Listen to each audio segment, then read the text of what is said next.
that and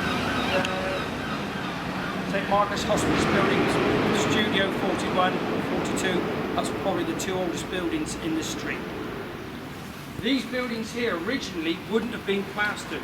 They would have had a lias finish to them. As you know, lias fragment, so they've been rendered, but originally they would not have been rendered like that.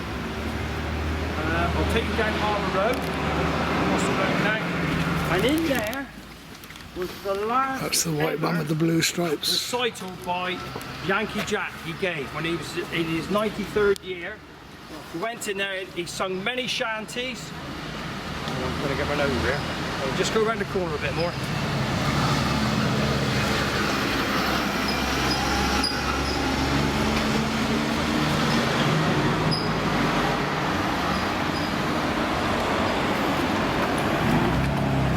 sung his last song in there for an evening with the Masons, and one of the last. Answer that phone, don't worry. One of the last persons ever to hear him sing, who I had a chance to sing with before he died, was Ben Norman. Heard him when Ben was about 5, and he had a superb voice, hence that everyone was so proud. He was a town crier like me. Town criers, there's been several. There was One-Eyed Walter Perkins, Shippy James, I don't know what they call me, I'll think of something. There was John the Barber. There's been lots of town criers over the years. We're now looking over part of the Great Western Railway. It's 150 years old, the WATCHET station, so we're older than Minehead because it took them another 6 years to get to Minehead, didn't it? So, God's wonderful railway, which was a broad gauge railway. Don't want to go back to Stanford. It's a bit noisy here. We'll go along. There's the engine house for the railway. In fact, it was a good shed. The engine house was the other side of the level crossing.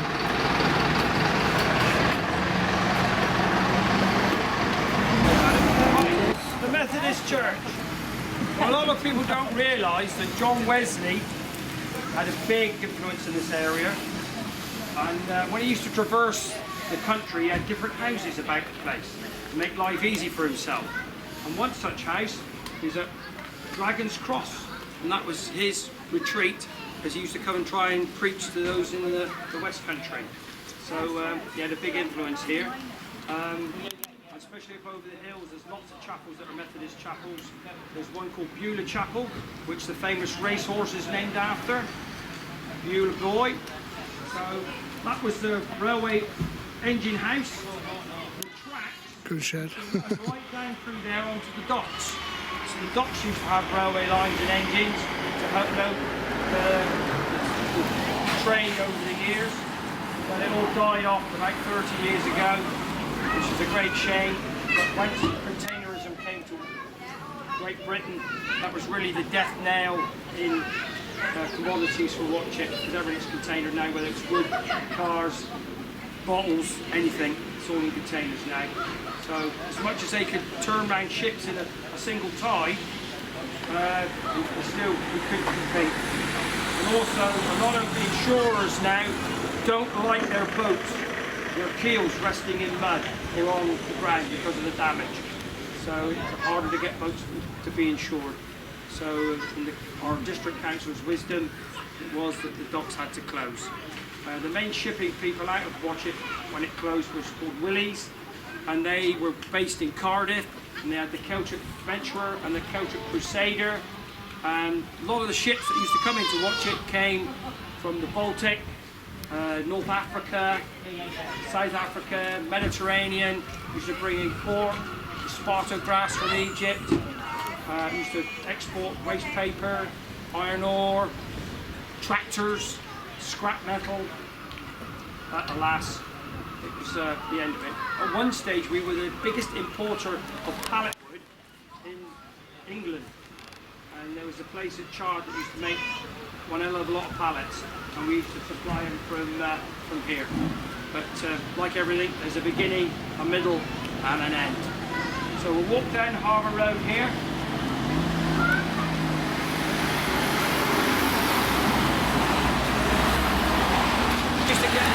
empty trucks and just give them a little nudge. And because there was a slight gradient down, they used to try and put pennies on the end of the buffers and see how flat they could squash them.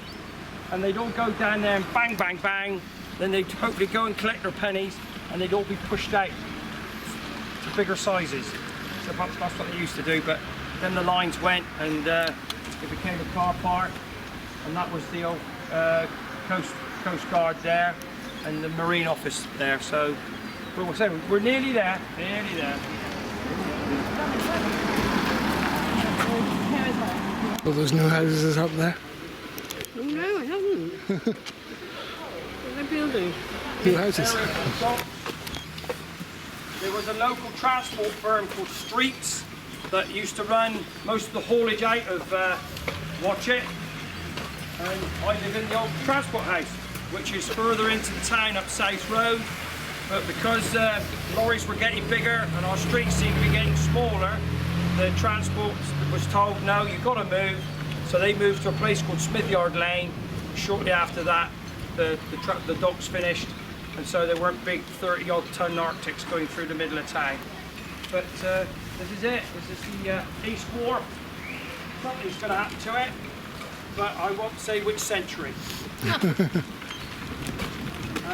Area over there is known as Splash Point, and above Splash Point there was a pillbox, and there are several pillboxes. One at Doniford, there's one at Dunster, and they're trying to cover all points that if we were invaded, you know, we could actually throw something at them. But well, do we have the machine? Did we have the ammunition? Did we have the equipment? Don't know.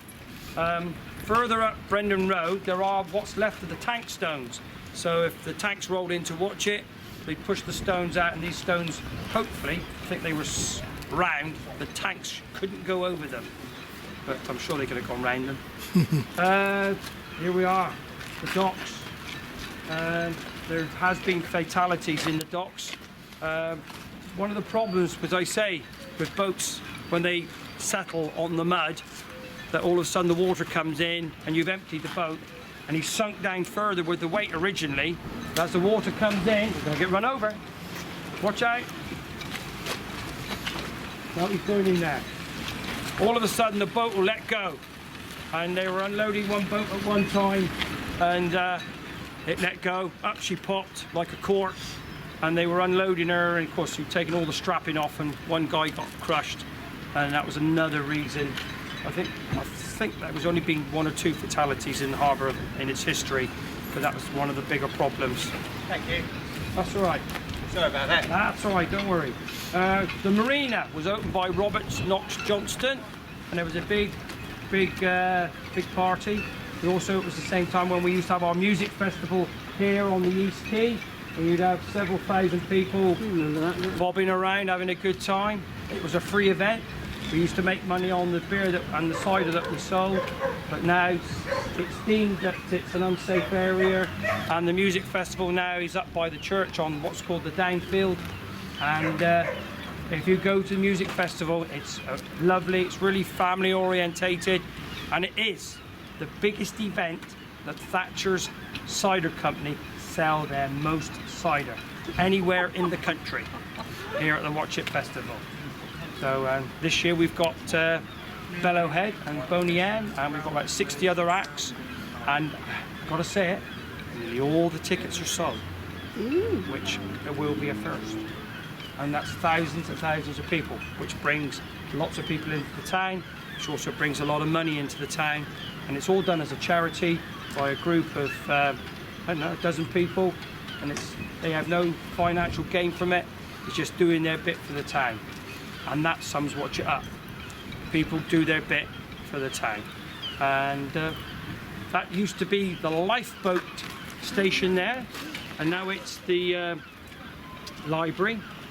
And we've just had a new memorial stone put to commemorate the death of all fallen in the First and Second World Wars.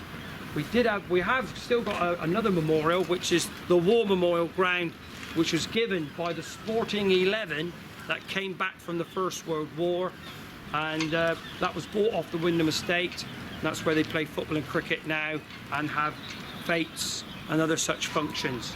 But the club together, the town raised the money for visitors, and I think that cost about £26,000 to do that.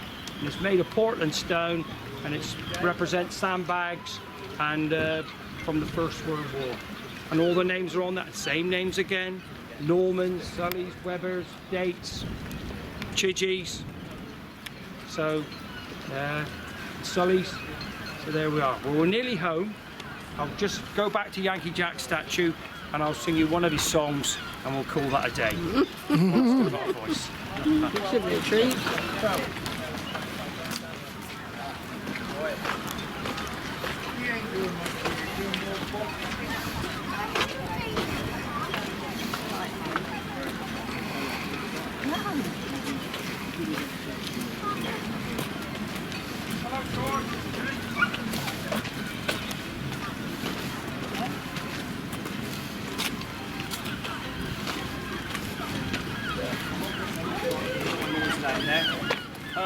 Yankee Jack, how he came to prominence was there was a man called Cecil Sharp who was a great collector of songs, and there is a Halsey Manor on the road as you go out of here to Taunton at Halsey Hill, which is the English Folk Heritage Centre, which is growing by the year. It's very popular. They have some class acts up there. Sometimes they will come down into the town, play at different establishments here in Watchet. Cecil Sharp was a great collector of the songs, and he was told by the Reverend Allen, come to Watchet, there's a man down there who'll sing you some shanties. Well, Yankee Jack sung over 50 shanties, and some of them Cecil Sharp had never even come across. One of them is the Watchet Sailor, which I sing, and I'll rattle it off now. As I was walking down Watchet's Wain Street, for a jolly old shipmate I chanced for to meet. Hello, brother sailor, you're welcome to home. In season to Watchet, I think you are come. Now don't you remember once courting a maid, and through your long absence a tailor she'll wed. For tomorrow in Bristol the wedding's to be, and I've been invited for the same to see. Now Jack went and got a licence that very same night, and walked into Bristol as soon as 'twas light. He sat in the Temple churchyard for a while, till he saw the bride come in, which caused Jack to smile. He went and he took this fair maid by the hand. You're going to be married, as I understand. But if ever you marry, then you shall be mine. That's why I've come here, for to bulk your design. Dear Lord, said the fair maid, now what shall I do? I know I was solemnly promised to you. For the sailor's my true love, and I'll be his bride. There's none in this world I could have family beside. Now the tailor, he roared like a man that's gone mad. I'm ruined, I'm ruined, I'm ruined, he said. All you that have sweethearts, take them while you may, or else those jack tars, they will take them away. And that's the Watchet Sailor. He also sung Shanning Doll, Little Boy, Heave Away Joe. All the songs that he's done are on a CD in the museum. There's 3 CDs. Eminent man, town crier like yourself, but I don't think I'm eminent. But anyway, all I can say is thanks very much. We didn't get wet, and maybe we'll all do it again sometime. If you want to find out information about this fair town, the museum, it's not a humongous building, but it's packed with a load of information. And if you want to know more about the pubs, especially Pebbles Tavern, they do cups of tea in there, along with the Corner House and Hellickers and Chives. They've all got a story to tell. But thanks for coming round with me. It's the first time I've actually done it like this. I'm hoping to do ghost walks sometime in the future, because there are lots of scary stories. I'll tell you one now. One of the Wyndhams got married and his wife fell ill. So she was put up in the church. Of course, in those days, the Wyndhams were worth a lot of money. But the sexton, he was a bit of a rogue, he was. He saw the ring on her finger and he thought, I'll have that. So he went to cut her finger to take the ring off because he couldn't get it off normally. She started to bleed and then she woke up and she was in a coma. And fortunate enough, she survived.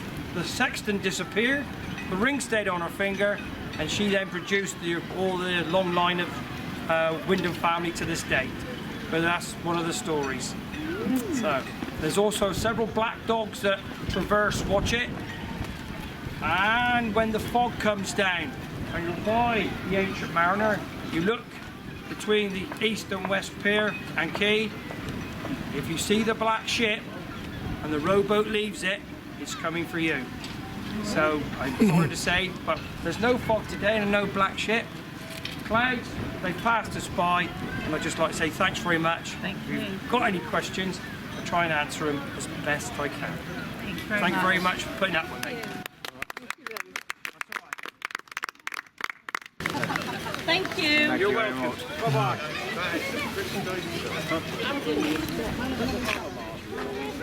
That was the Harbour Master's office, but also the shipping office used to be where the information centre was. But our last Harbour Master has just died. Vernon Stone was called, and he had a picture of every boat coming out of the harbour. Yeah, and he died last weekend, the weekend before, but he's got